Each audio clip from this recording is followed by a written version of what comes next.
Hey, this is Alexi Lawless. There is nobody in U.S. soccer that is more important than the Cooligans. Yeah, baby! Yeah!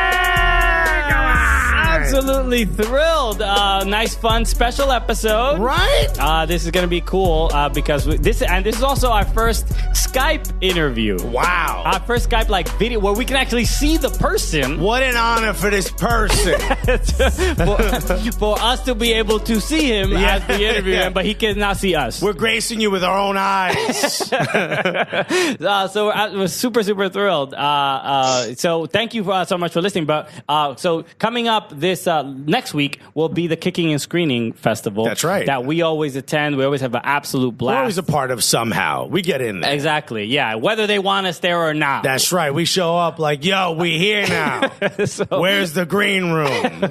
But the Kicking and Screening Film Festival, if you haven't attended, we've been there the last 3 years. It's super, super fun. It is movies, films, and soccer at a film festival. I don't know of any other place in the world that does this, and it's just super cool. It's going to be the 11th year that's insane that they're doing it. A festival for just soccer movies and content. Yes, stuff. and we've seen just incredible films. Remember last year we saw American Football and Messi and Me and all these other ones.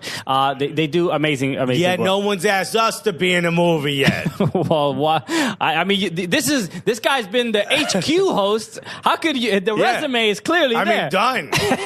The balls in this industry, let me tell you. But anyway, enough about us. This guy's absolutely amazing. He produced this dope movie, which is going to be a part of Kicking and Screening. Also, a writer for F is for Family. So speaking of comedy. Oh, that's right. Bill Burr's F is for Family. That's right. So, I mean, shouts to us for mentioning that. But of course, guys, unless you're driving, ladies and gentlemen, put your hands together for the one, the only, Joe Heslinga, everybody. Hey, Joe. Yo, what's going on, guys? How are you? Good.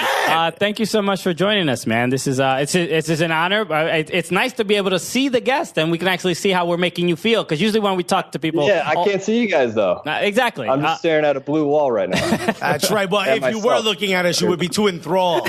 You know what it is? Too distracted by our beauty. But no, this is we're happy to have you here because so you directed a documentary called Foosballers, right? Right. And so I watched some of the film, and we, if you haven't seen the trailer, it is it's pretty clear what it's about, right? It is about professional foosballers, and this is an industry that I was not really aware kind of existed, but I'm not surprised by. But the one thing is that the first thing that I noticed that I was taken aback by was how insanely good some of these foosballers are. Because for me, the game, I play foosball once in a while, and I play for 10 minutes, my wrists hurt, and I'm like, I can't do this anymore. I go about our day. You can go back to the bar, you know? Right. But these guys have made a life out of this game. What was it like interacting with these professional foosballers? Well, for one, they're super, super awesome people to hang out with. So, like, on a personal level, it was super chill. But they're insane at foosball. Like, it blew me away. Like, probably like you guys, I played a couple times. Like, all I knew is that you couldn't spin the rods, and that was it. And then these guys are drawing diagrams on their table, like going through like a million different passes and shots and just strategy. And I mean, I was completely blown away. I had no idea that it existed, and definitely not at that level. Like, you go to a foosball table at a bar and it's like you see people tinkering around, and then these guys show up. You can hear when they take a shot, like across the room, like in your chest, you can feel it. It's insane. There's this one in the trailer specifically, but the movie begins with this gentleman with long hair, and his name escapes me Tony. Tony Spreedeman. Spreedeman. He lifts the ball up using two different sort of players, and then he drops it and volleys it. Yeah. Right. Yeah. That's called legal? An aerial. No, so it used to be illegal. You used to not be able to do it. I think it was legal in the 90s, and then they outlawed it. And then they just announced like 2 weeks ago that starting, I think, at the national tournament in a couple weeks, it's going to be a legal shot now. So now everyone's like freaking out trying to do this shot. Because basically you can pass it, you clear the ball up to your forward, and then you can hit it in. You can score it too, but it's mostly like if the guy blocks it, it goes right to your 3-bar, and then you get, you have your shot. Hold on, headers are allowed in foosball now? Yeah. There's a dude. Someone get me an Alan Gordon figurine for my foosball table. There's a cool video online. I think Will Stranks from Edmonton, he does an aerial and then he actually kicks it up to his foot and then he heads it into the goal. And I don't know what you search for. I'll send it to you guys later. But it's like it blew me away when I saw it. I was like, how the fuck did he even do that? Well, now this is not just foosball. This is extreme foosball, right? Yeah. Like they're really like people are gonna break the wrists.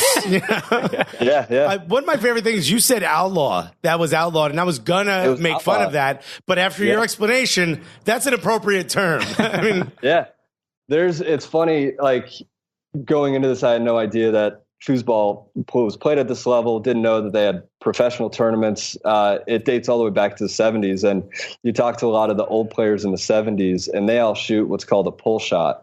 And it was late 80s, early 90s, they developed a new shot called the rollover or the snake shot.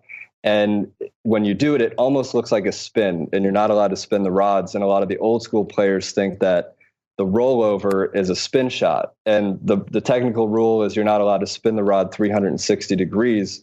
But what you do is you pin the ball. So by the time you hit it, you're only hitting it 340 degrees. So it's kind of it's a legal shot, but all the old school players are like, oh, I want to outlaw that. Like there's actually a guy who does tournaments in California and throughout the country. His name's Brendan Flaherty. He owns Warrior Table Soccer.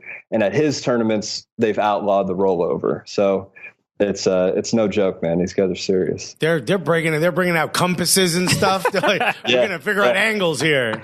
Yep. Is there any performance enhancing drugs that are being used all of a sudden? I don't know. I think back in the day, there was definitely some performance enhancing drugs. But today it seems like it's cleaned up a little bit. So, well, let me ask you, Joe, what do you consider yourself? Because you write, you've done some other stuff, you've produced a bunch, you've directed in the past. What do you consider yourself first and foremost? That's a great question, man. I don't know. People ask me, like, introduce myself. I'm like, my name's Joe. I don't even say my last name. So I'm like, But I don't know. I write, direct, produce. Like, I just like to create shit. So, like, making a movie, like, we did this all ourselves. Like, I edited the whole thing in my dining room in my apartment. So I'm, I guess, an editor. I also write on Evis for Family, so I'm a writer. I've produced stuff. So, I don't know. I'm just a dude who likes to make stuff. Was this story presented to you? I mean, how did you, in between writing for a big, huge cartoon that's on Netflix and all this other stuff you do, how did you come about? Because, I mean, I've never heard of professional foosballers, and we're in the soccer world.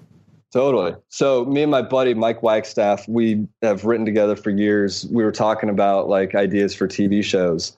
And he was like, obscure sports that aren't on TV might be a fun thing to explore. So we're like, oh yeah, I bet you they even have, like, professional foosball.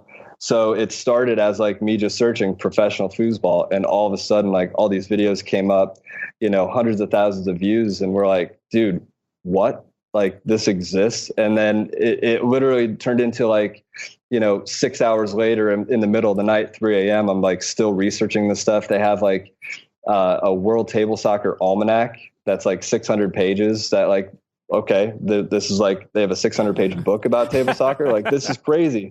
So it started as this, like, internet rabbit hole, like, deep dive. And I've literally been in it for, like, 3 years. Just, like, this movie is a result of just going down these rabbit holes and just, I'm curious because one of my favorite parts was the sort of the history of foosball and how it started, and like that the first, like, you kind of go through the background and, like, that first patent and how the it was English, right? It was England that first patent existed.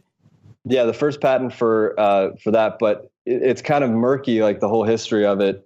There's places all kind of throughout Europe that claim to have been the origin of foosball. So, like, there's places in Spain and Italy, like, guys who all kind of around the same time. So it's not like that was the first patent, but Yeah, you know, it was like who's to Christopher say who Columbus actually- saying he discovered America, but there were people here. You know, it's like, right, exactly. Similar. I'm sure similar weight in history as well. Yeah. But what the interesting part was when foosball was introduced to the United States, right? Where like it didn't seem like the concern was, oh, the game is great, but Americans don't really like soccer. Like it's not really a significant part of the culture. So in your like research, was there anything like what was the connection between soccer and foosball and how they were going to like market it here?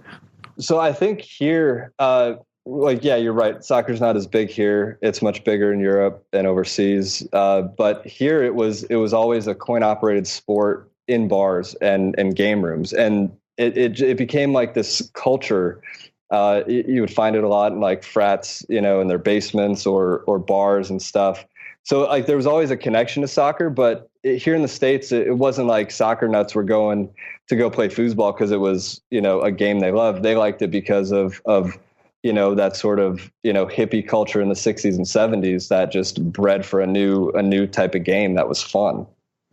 Yeah, it's a little bro-y here because it's like sports bars near colleges and stuff. Totally. Well, and I'm not going to spoil the movie, but, you know, one of the first world champions to ever play foosball, he started at his frat in Boulder, you know, so like the whole. That sentence is absolutely hilarious. Yeah, isn't it? It's crazy. Like, if you were to tell me 3 years ago that, hey, pro foosball exists, I'd be like, well, no, you're joking. And then like in my head, I'd be like, what is a bunch of like, you know, stoners who in Colorado who are playing? And like, yeah, like there might be people who smoke pot and play foosball, but it is actually a part of the history. Like this dude was in a frat in Colorado, and in his basement, they got a foosball table, and he just got insanely good. Isn't one dude in the film runs like a dispensary also, right? He's like, he's like a pot king. Yeah, all of this makes sense.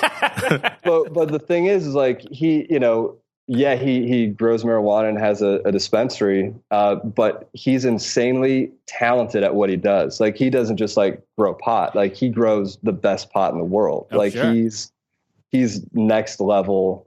At what he does. That's the one thing that stood out to me was that these professional foosballers are not the type of people you would think were professional foosballers. You know what I mean? Like they don't fit any real stereotype. One guy's a doctor, right?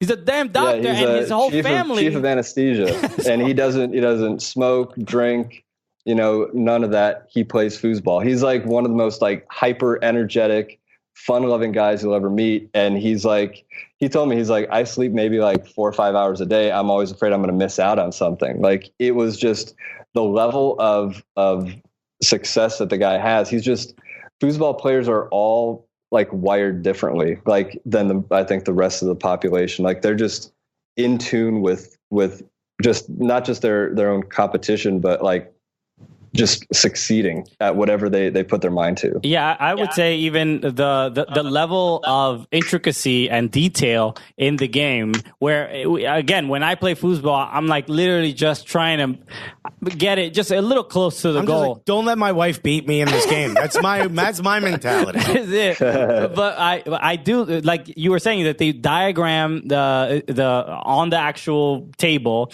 and then there's also they approach it very much the way soccer coaches approach soccer. I mean, with that, I there's no difference between watching Pep Guardiola give a team talk and then these foosball guys. They're like legit. They're like no difference whatsoever. Not one. Not one. I dare you to tell me a difference. It was that impressive to me. Yeah, no, it's incredible, and not just like the angles and hitting it with that much precision is one thing, but then you're incorporating a random factor, whoever your opponent is. So wherever you have to anticipate like 5 moves ahead, like how they're playing defense against you, and you know whether you're gonna, if you have the ball on your 2-rod, if you're gonna pass it or you're gonna shoot it. It's a million things are going through their heads at once. Like I can watch it and kind of follow, but I don't even know where to begin as far as where they're thinking, you know. Did you ever play any one of these guys or girls? Oh yeah, like they smoked me. Like there's in the movie a 14-year-old girl who absolutely murdered me. Like and she could have been playing blindfolded and would have murdered me. Like they're that good, and that's the thing that like I thought I was good. I used to like play with my little brother and like I could beat him, and I was like, oh man, like foosball is like not that hard. And then you see even the worst player at a tournament is better than 99.9% of people who have ever played. Like they're just, yeah. You just have to see it to believe it. Do you think? Would you ever have a dream of? Did you get better? Do you think you'll ever go pro? Is this something you want to? I would love to play more, but living in LA, like I don't have a table, and in order to even get close to a competitive level, you have to practice. I mean, these guys practice by themselves like 8 hours a day. How much is a foosball table? Imagine. A foosball table was like $500, right? If you want, like, yeah, they have, starting as low as like 200, but if you want to play on the one that they play on tour, which is a Tornado, that's like $1,300, $1,700. Okay. Jesus. You know what? So, yeah, like they're legit. I don't need a car. I'm good. Yeah. Check out the drip. Right? You want to come to my basement? Yep. So I'm curious, because you made a documentary, and documentarians tend to sort of get very emotionally invested in like the characters that you're filming. Their subjects. Their subject. You're following them around for a long time. Is there anybody that kind of stood out to you as far as like even outside of foosball, like that their story was like very touching? I would say everyone had a touching story. On a friendship level, I'm friends with all these people now. The term like documentary subject always felt very weird and clinical. It's like, yeah, I'm a documentary filmmaker, I guess, but like I'm also just a dude who likes to talk to other people and make friends. So they're all my friends now. But as far as like someone who had a touching story, I would say Cindy Head was probably the person that like her story struck with me the most. And, I don't want to give too much away, but she, has been playing for 40 plus years, and, she's tough as nails on a foosball table. She's a retired cop from Alabama, but off the table, she's like the sweetest person. And just hearing her story, overcoming adversity and finding, sort of what saved her life was foosball. And if you say that to someone, that sounds like a ridiculous sentence, like foosball saved my life. But for some people it did. And that sounds like the plot of a movie with a talking dog in it. Totally. You know what I mean? You're like, what? Like a cop from Alabama. Right. But it's true. And like when and that was my experience making the movie. It's like all this stuff sounded too surreal. And then when you meet the people, it really changed my perspective. It was like, these are real people who care deeply about this, and it's become their whole life. They dedicate their lives to it. Some of them do it professionally. That's their only source of income.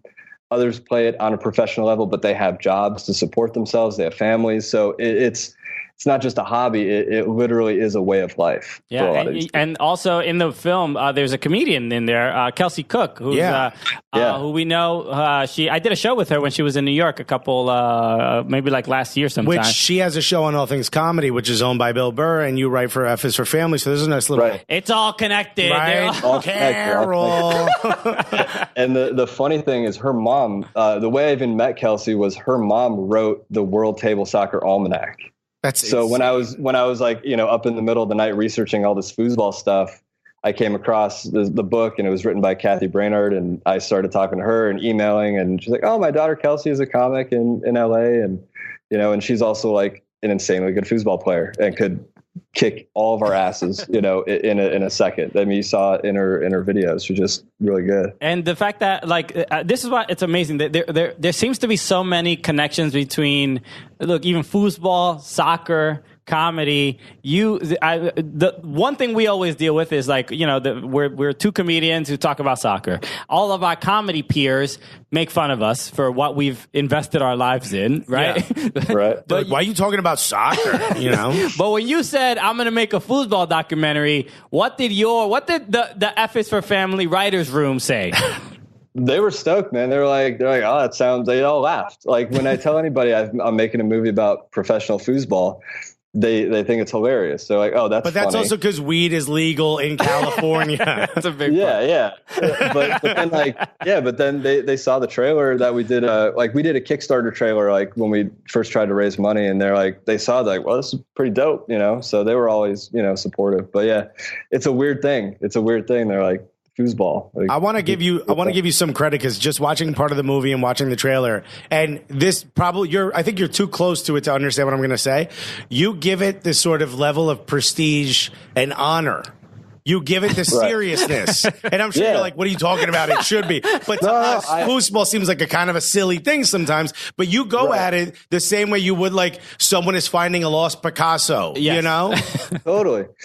But we wanted to give it like the ESPN 30 for 30 style treatment, 100%. Like it's super easy to take something that at the surface sounds jokey and make it a joke. So we're like, why not make a serious movie? Because, at the end of the day, like the movie does have heart and it does, resonate with people in a different way than just a comedy would. But like, let's do it serious, and let's play it for what it is. There's a bunch of comedy in the movie, but, it's not just a comedy. Like we really did our research. Like it's never been covered in any, on TV or in the news. Like it's always been like, a paragraph article, like at the back of the newspaper, if it's ever in the media. So we wanted to like, all right, we're going to make a foosball movie. Let's do it right. Let's not just have the funny moments and the quirky moments, but let's like actually do our research and see who are the, legends of foosball, and let's get them in the movie, let's travel all around the country and in the world and get everybody that we can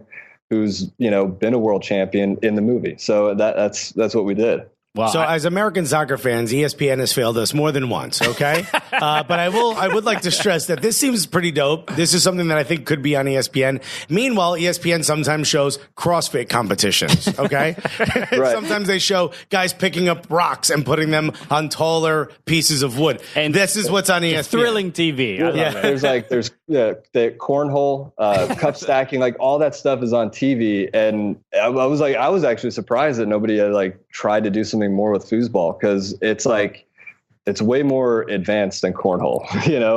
Not to say those guys aren't good, but please make a movie about professional cornholers. I would love to. No, you know what? On this show, we can shit on cornholers. Yeah. I'm comfortable with that. We moved up the totem pole at least one slot from cornholers, right? Well, Joe, thank you again for joining us. Let people know about Kicking and Screening and where they can watch the film being screened. Sure. So we're going to be opening night at the Kicking and Screening Film Festival June 4th at 7 p.m. I'm going to be there. We're going to have 3 of our cast who are also world champion foosball players there. We're going to have a foosball table at the venue.